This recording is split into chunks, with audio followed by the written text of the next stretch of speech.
In today's video, I'm going to teach you how to delete Google Ads campaign. Before we begin, make sure you're signed in and working in the correct Google Ads account, especially if you manage multiple accounts. You'll need sufficient permissions to make changes to campaigns. Start by opening your Google Ads account in your browser. Once you're in, look to the left-hand navigation panel and click Campaigns. This is the central place where all of your campaigns are listed. Give the page a moment to load and review the list carefully so you can identify the exact campaign you want to remove. It's a good idea to double-check details like the campaign name, status, and recent spend to avoid deleting the wrong one. When you're ready, click the campaign you want to delete to open its details. At the top of the interface, find the Edit option. Click Edit, then select Remove.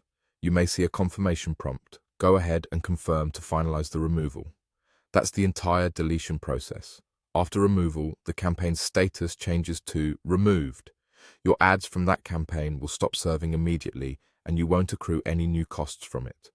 The historical data remains available for reporting, so you can still analyze performance and reference past metrics when planning future campaigns. Keep in mind that removing a campaign is essentially permanent. Unlike pausing, you can't resume a removed campaign later. If you think you might need the campaign again, consider whether pausing would be more appropriate. If you're certain it's no longer needed, removing it is a clean way to keep your account organized. A few practical tips to make this smoother.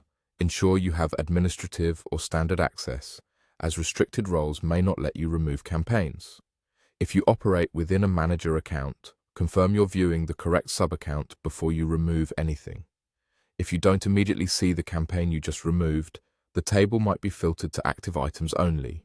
Refreshing the page or adjusting the view to include removed campaigns can help you verify the status. Once you've completed these steps, your selected campaign is deleted from active service. If you ever need a similar setup again, you'll create a new campaign and use your historical data as a guide. That's all there is to it. Quick, clear, and effective.